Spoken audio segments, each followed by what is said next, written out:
Hey there, I'm Kristen. And I'm Sophia. Welcome to a Pillow Talk on Hatch Plus, where the vibe is drowsy. Oh, so drowsy. I'm feeling drowsy. How are you doing, Sophia? I'm feeling okay. It's quite warm in New York, but look, I had a nice day. What about you? I saw you were on vacation or something. Yes, I was. And you know what? That's going to come up with a little fun question I'm going to ask you. And I'll answer the same question. So, my question is, if you were a book title right now, what would that book title be? Oh, that's a good question. Let me think. Do you have your book title? Maybe yours will inspire me. I think I do. Okay, yes, you go and first. It has to do with that vacation. So, my book title is going to be Walking 120 Miles to Sleepy Time. Oh my gosh, okay.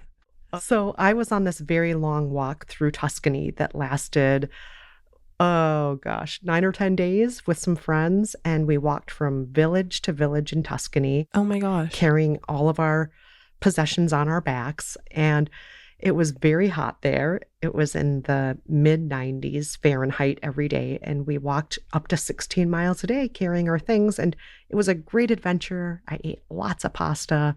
I drank lots of wine. I saw lots of beautiful, beautiful landscapes and old historic villages. But now, Sophia, I am so tired. It is I'm so sure. sleepy time. I am feeling it right now. I am so ready for bed. Part of that is jet lag, and part of it was just that was a lot to do. That's amazing. It was great. But yeah, that's why my book title is Got it. Walking 150 Miles to Sleepy Time. Have you done any like hiking or backpacking before that?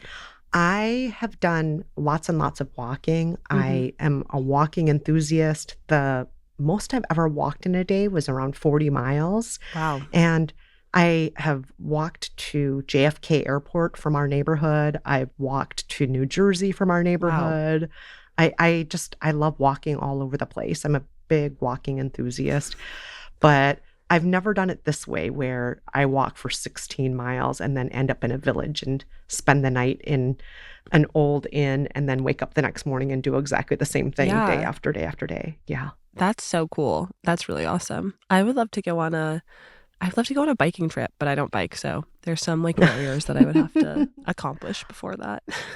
Wow, I highly recommend it. If you can swing it someday, it's also a very low cost vacation for us because, like I said, we were carrying everything on our backs and then we would just end up in a village and there we go. And we didn't have to pay for a tour guide. We didn't have to pay for, high end accommodations. It was just little village to little village. That was it. That sounds lovely. Okay, let me think of my book title. Yes, I want to know. Stay inside. That is perfect. Yes. It's just so hot in New York. And I'm like, we got to stay inside. The little brief periods where I was outside, I was like, this is not right. This is not how it's supposed to be. We're so lucky to live in a world that has air conditioning also, Sophia. I know. I got to say that. During my big walk in Italy, I did sometimes end up in villages where I would lodge for the night in a place that didn't have air conditioning. I just got to say, air conditioning is great. And staying inside is great in air conditioning. I know we kind of have opposite book titles, but yeah, I feel like the whole thing about Europe is that often they don't have really AC. Yeah. So I love your book title about staying inside, enjoying the AC. We don't have to push ourselves too hard. We can just relax. Yeah, let's just relax. So with that out of the way, and this is not just because I was walking in the former Roman Empire, but literally because I always love hearing about your Roman empires, or the things we like to call our Roman empires. Do you have a Roman empire you can share with me tonight? I do. This is one of my like little obsessions. One of the things I think about all the time and I loved so much as a kid or like as like a tween or whatever were the romantic comedy movies that were Nora Ephron and Meg Ryan movies. Did you watch those? Oh, yes. Sleepless in Seattle. Yes. When Harry Met Sally. Yes. There's You've Got Mail. That's I think right. The last one. That's right. But You've Got Mail. Yeah. There might be others that I'm not even quite privy to, but I love those movies so much. I would watch them with my mom and my brother and my sister, and we used to watch them in her basement where there was like a little old crappy TV, and I just love them so much. And I like love romantic comedies in general. I watched another like not nearly as old romantic comedy, but one from like 2012 or something a couple weeks ago called It's Complicated. It's with Alec Baldwin and Meryl Streep. Do you know this one? Oh, yes. I saw that one in the theater, actually. Yeah, I Yeah. loved that movie when it came out. I was like, this is so fun. But I just love those movies. I also think it's like particularly interesting to have for the same director to make multiple movies with the same person, and also like two of them, Sleepless in Seattle and You've Got Mail, are both Meg Ryan and Tom Hanks, and it's the same director, which is so funny. I feel like they used to do that more often, or they'd have movies where it's just like the same two people because people love them. But I just loved those movies so much growing up. When I was younger, my favorite out of those three movies was Sleepless in Seattle, and now I think my favorite one is When Harry Met Sally. Oh, yeah. And You've Got Mail is like the less favored one for me, but I like all of them. I love When Harry Met Sally. I watched the three movies in the order they came out in. And so When Harry Met Sally is what I watched first. And I just thought it was so clever and so funny. And Rob Reiner actually directs that one. The other two, I think Nora Ephron directed as well as wrote. Got it. And it's such a snappy movie, and the timing of it is just so quick. And I still think it's a really good movie. I watched it last year on New Year's Eve because, spoiler listeners, the most important scene of the movie takes place on New Year's Eve. And so it's a great New Year's Eve movie.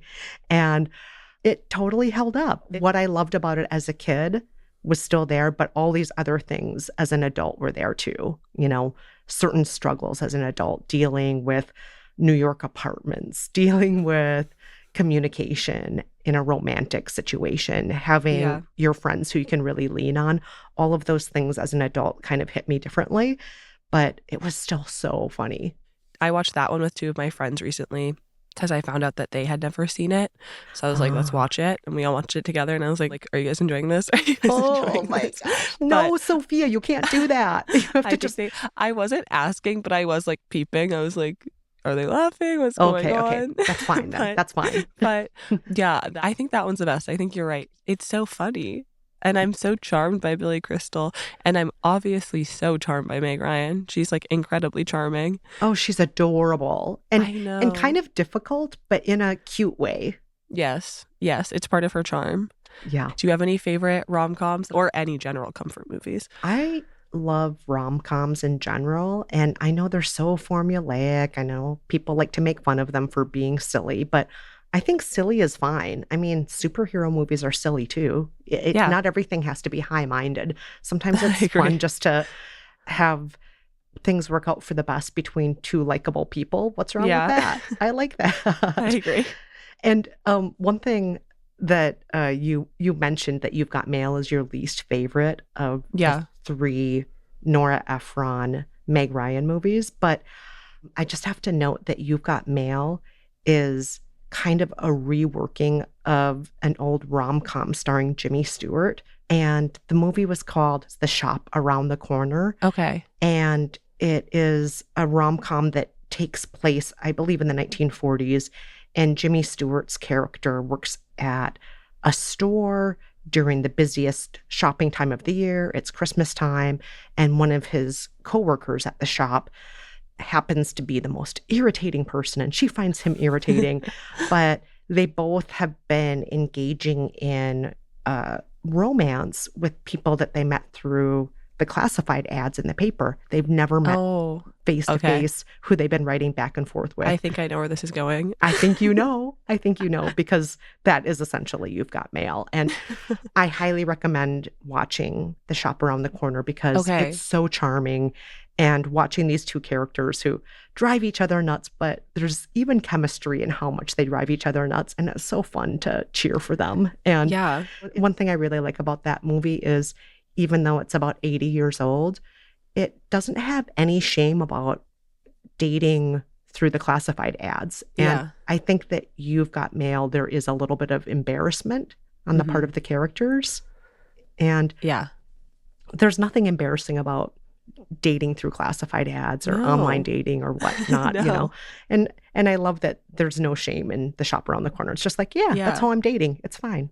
I'll have to watch that.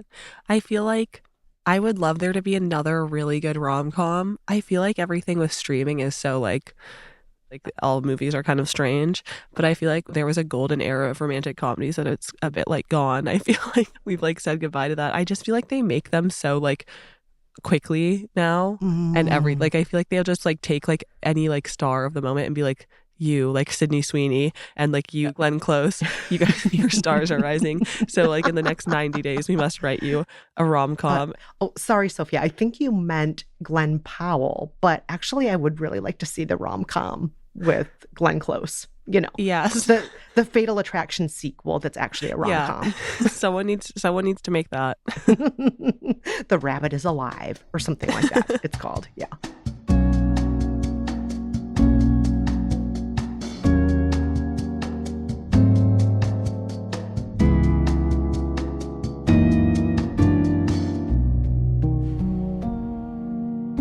That's my Roman Empire. I'm very curious to hear your Roman Empire. So what do you think about a lot? What can't you get off your mind these days? Well, the Roman Empire that I've been thinking a lot about in the past year is Alison Arngren. She played Nellie Olson on Little House on the Prairie. Did you ever watch that show? Mm-mm. Okay, so this is a show based on the books of Laura Ingalls Wilder, Yeah. the pioneer girl who lived in Walnut Grove, Minnesota. And when I was growing up, it was in syndication after school every single day. And so I would come home, I would have my after school snack, and I would watch Little House on the Prairie. And our protagonist, Laura Ingalls, is wholesome. She's a good kid who maybe makes mistakes from time to time.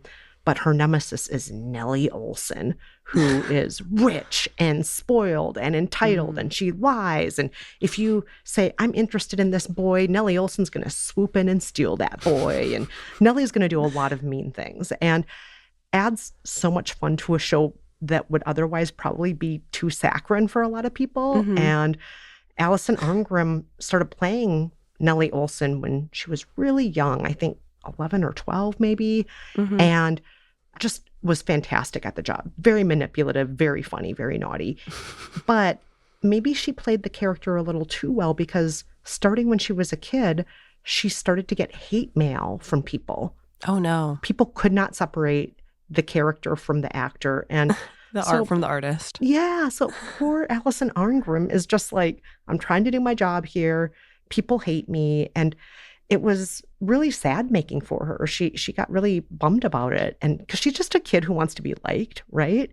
And she did her best on the show and continued on the show for somewhere between 8 and 10 years. And then after that, tried to create a new path for herself, something that didn't involve pioneer life or bonnets or being the villain.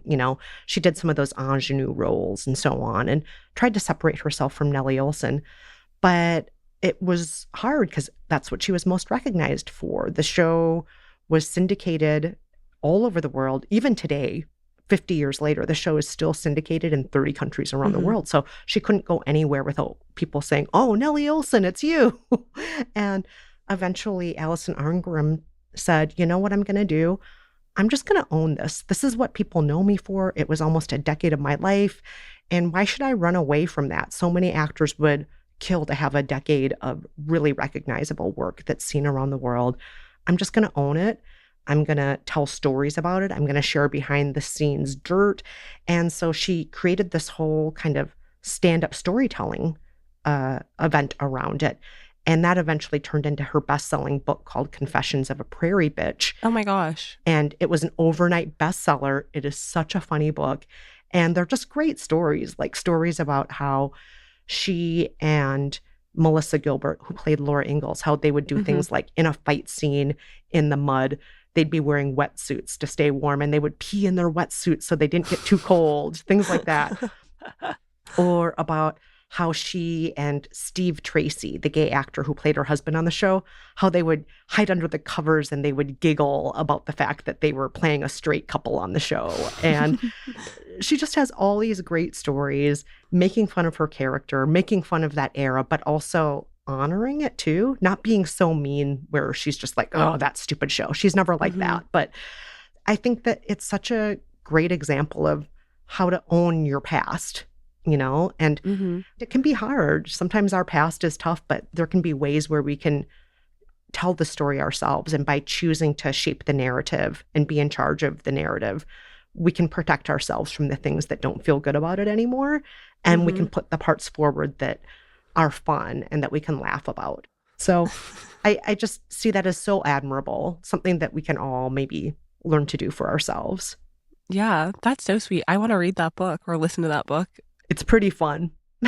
It sounds like she probably narrates it herself, so I feel like that'd be a fun listen. Oh, yeah. But she's hilarious, too. I never watched Little House on the Prairie, but I'm like so familiar with it. I think like one of my best friends growing up used to either she would watch it or she read all the books, but I never watched it. I feel like I missed out on a seminal like piece of media.